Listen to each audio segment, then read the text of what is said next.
Hello all, இன்றைக்கி chicken வடி பிரியாணி எப்படி செய்கிறதுன்னு பார்க்கலாமா. நான் இன்றைக்கி அந்த கப்பால் 3 கப் ரைஸ் எடுத்துருக்கேன்.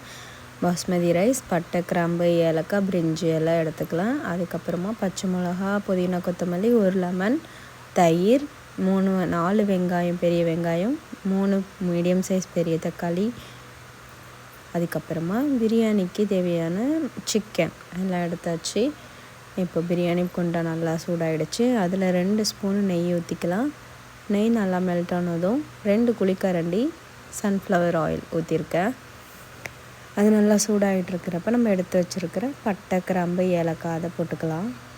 அதை போட்டு லைட்டாக சாட்டே ஆகட்டும். இப்போ இந்த சமயத்தில் நான் 2 ஸ்பூன் இஞ்சி பூண்டு பேஸ்ட்டு போட்டிருக்கோம். எதுக்குன்னா நல்லா அந்த அரோமா கிடைக்கிறதுக்காக தான். இது நல்லா போட்டு நல்லா மிக்ஸ் பண்ணிவிட்டு அதுக்கப்புறம் நம்ம எடுத்து வச்சுருக்கிற வெங்காயம் 4 மீடியம் சைஸ் வெங்காயம் கட் பண்ணி வச்சுருக்கோம் இல்லையா, அதை போட்டு நல்லா வதக்கிடணும். வெங்காயம் நல்லா வதங்கணும். அப்போ தான் பிரியாணிக்கு நல்லா டேஸ்ட்டு கொடுக்கும். ஸ்லோவில் வச்சு நல்லா வெந்ததும் நல்லா ஒரு கலர் மாறும் வெங்காயம். அது வரைக்கும் நம்ம வெயிட் பண்ணுவோம். அதுக்குள்ளே நம்ம இங்கே எடுத்து வச்சுருக்கிற பாஸ்மதி ரைஸை வாஷ் பண்ணி ஊற வச்சுக்கலாம். வெங்காயம் நல்லா வெந்துட்டுருக்குது. அதுக்கப்புறம் நம்ம எடுத்து வச்சுருக்கிற தக்காளியை பேஸ்ட்டு மாதிரி அரைச்சி எடுத்து வச்சுக்கிட்டேன். அதுக்கப்புறமா பிரியாணி போய் பார்த்திங்கன்னா வெங்காயம் கலர் மாறிடுச்சு. இப்போ லைட்டாக மிக்ஸ் பண்ணிவிட்டு நம்ம இப்போ பிரியாணிக்கு தேவையான மசாலா போட்டுக்கலாம். 2 ஸ்பூன் காஷ்மீர் மிளகாய்த்தூள், அதுக்கப்புறம் 2 ஸ்பூன் மிளகாய்த்தூள், அதுக்கப்புறம் தேவையான உப்பு. அவ்வளோதான். வேறு எந்த கரம் மசாலா, சிக்கன் மசாலா எதுவும் கிடையாது. இதுதான்.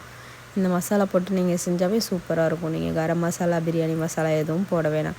அதுக்கப்புறம் புதினா, கொத்தமல்லி, பச்சை மிளகா காரத்துக்கு ஏற்ற மாதிரி போட்டுட்டு நல்லா கிண்டி விடுங்க. ஒரு 5 செகண்ட் புதினா, கொத்தமல்லி அது மசாலோட மிக்ஸ் ஆகட்டும். அதுக்கப்புறம் 4 ஸ்பூன் இஞ்சி பூண்டு பேஸ்ட். ஃபஸ்ட்டு 2 ஸ்பூன் போட்டுட்டேன். அதுக்கப்புறம் பேலன்ஸ் இந்த இதில் மசாலோடைய 4 ஸ்பூன் இஞ்சி பூண்டு பேஸ்ட்டு போட்டு நல்லா மிக்ஸ் பண்ணிக்கலாம். இஞ்சி பூண்டோட பச்சை வாசம் போயிடுச்சு. அதுக்கப்புறம் நம்ம எடுத்து அரைச்சி வச்சுருக்கிற தக்காளியும் ஊற்றிக்கலாம். அதையும் ஊற்றி நல்லா மிக்ஸ் பண்ணிக்கலாம். அதோட பச்சை வாசம் போகிறதுக்கு பிரியாணிக்கு தேவையான உப்பும் போட்டுக்கிட்டேன். இந்த ஸ்டேஜில் போட்டுட்டு நல்லா மிக்ஸ் பண்ணி விடுங்க. அதுலேருந்து எண்ணெய் பிரிஞ்சு வரணும், அந்த பச்சை வாசம்லாம் போய். அதுக்கப்புறம் தயிர் 3 ஸ்பூன் தயிர், அதையும் போட்டு நல்லா மிக்ஸ் பண்ணிக்கலாம். இந்த தயிர் வந்து ஃப்ரெஷ்ஷாக இருக்கிற தயிர் எடுத்துக்கணும். ரொம்ப புளிச்ச தயிரில் எடுத்துக்கூடாது. ஃப்ரெஷ் தயிர், ஃப்ரெஷ் இஞ்சி பூண்டு பேஸ்ட்லாம் போட்டிங்கன்னா தான் சூப்பரான பிரியாணி டேஸ்ட்டு கொடுக்கும். இல்லைன்னா வேறு மாதிரி இருக்கும். புளிக்காத தயிராக பார்த்து எடுத்துக்கோங்க. இது நல்லா பாருங்கள், மிக்ஸ் பண்ணி எண்ணெய்லாம் பிரிஞ்சு வந்துருச்சு. இப்போ நம்ம பிரியாணிக்கு எடுத்து வச்சுருக்கிற பீஸ் எல்லாம் போட்டுக்கலாம். நல்லா பெரிய பெரிய பீஸாக போட்டால் தான் பிரியாணி டேஸ்ட்டாக இருக்கும். ஸோ பெரிய பீஸாக போட்டு மிக்ஸ் பண்ணிக்கலாம். இது நல்லா கொதி வரட்டும். இது நல்லா மிக்ஸ் ஆகிட்டும். சிக்கனும் மசாலாவும் மிக்ஸ் ஆகட்டும் நல்லா. அதுக்குள்ளேயே நம்ம இங்கே பாஸ்மதி ரைஸ் வடி பிரியாணி செய்ய போகிறோம் இல்லையா, அதனால் இங்கே ரைஸ் வடிக்கிறதுக்கு பாஸ்மதி ரைஸ் வச்சு தண்ணி, எண்ணெய் ஊற்றிட்டு அதில் அந்த பட்டை, ஜாமான் வகைகள் எல்லாம் போட்டுக்கலாம். அதுக்கப்புறம் லைட்டாக ஒரு 2 பிஞ்ச் வந்து மஞ்சத்தூள் போட்டாங்க. எதுக்குன்னா அந்த கலர்ஃபுல்லாக இருக்கும்ல பிரியாணி, எல்லோ கலர், ரெட் கலரில் அந்தமாரி மிக்சிங்காக இருக்கும்ல, அதுக்காக நாங்கள் இது மஞ்சத்தூள் போட்டுக்கிறோம். ஃபுட் கலர்ஸ் எதுவும் சேர்க்காமல். இப்போ இது நல்லா பாயில் ஆகி வெந்து வரட்டும். பாஸ்மதி ரைஸ் வேகிறதுக்கு ஒரு 15 மினிட்ஸ் ஆகும் இல்லையா, அது வரைக்கும் நம்ம அதை சிக்கனும் அதுவும் ஒரு மசாலாவோட மிக்ஸ் ஆகிருக்கும் நல்லா. இப்போ இது வெந்துட்டுருக்கட்டும். இந்த சைடு பார்த்திங்கன்னா நம்ம இப்போ பிரியாணிக்கு தேவையான கிரேவிக்கு தேவையான தண்ணி ஊற்றிக்கலாம். இதால் 2.5 கப் தண்ணி ஊற்றிருக்கோம். ஏன்னா நம்ம ரைஸ் வடித்து தான் போட போகிறோம். அதனால் 1க்கு 3/4 கப் தண்ணி, 1.25 அளவுக்கு தண்ணி ஊற்றுறோம். அவ்வளோதான். ஓகேவா, மெஷரிங் கப்பால். இந்த ஸ்டேஜில் எங்களுக்கு காரம் கொஞ்சம் கம்மியாக இருந்துச்சு. அதனால் நான் மிளகாவும் உப்பும் போட்டுக்கிட்டோம்.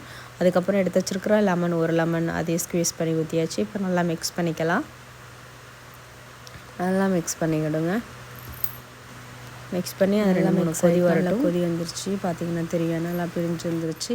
சிக்கன் ஒரு 80% வந்துருச்சு. இதில் நான் அப்படியே முட்டையும் போட்டுட்டேன். இப்போ இதில் நம்ம மசாலாவும் எண்ணெயும் எடுத்து வச்சுருக்க போகிறோம். ஏன்னா அந்த இந்த கலர் தான் நமக்கு மேலே கொடுக்கும்ல, அதனால். இந்த இடத்துல பாஸ்மதி ரைஸ் வெந்துருச்சு. 2 பிஞ்ச் மஞ்சத்தூள் போட்டதுனால அந்த கலர் அப்படி இருக்குது. இந்த ரைஸ் வந்துருச்சு. எடுத்து வச்சுக்கிட்டோமா, வடித்து இப்போ இதோடு சேர்த்து நம்ம அந்த ரைஸையும் எடுத்து போட போகிறோம். அதில் போட்டு நல்லா மிக்ஸ் பண்ணிக்கணும். அது வரைக்கும் லைட்டாக அடியில் உள்ளதெல்லாம் மிக்ஸ் பண்ணி விட்டுக்கணும். ஏன்னா அடி பிடிச்சிரும் சில மசாலா ஒரு இடத்துல நின்று. அதனால் ஃபுல்லாக எல்லாத்தையும் ஒரு தடவை மிக்ஸ் பண்ணிவிட்டு அதுக்கப்புறமா ரைஸ் போட்டு அந்த எல்லா சைடிலும் வந்து லைட்டாக அந்தமாரி ஜென்டலாக மிக்ஸ் பண்ணி விடணும். மசாலாவும் ரைஸ்க்கும் கொஞ்சம் மேலே வரத்துக்காக அந்த இது மசாலாவோட ரைஸ் மிக்ஸ் பண்ணுறதுக்காக மிக்ஸ் ஆகிறதுக்காக.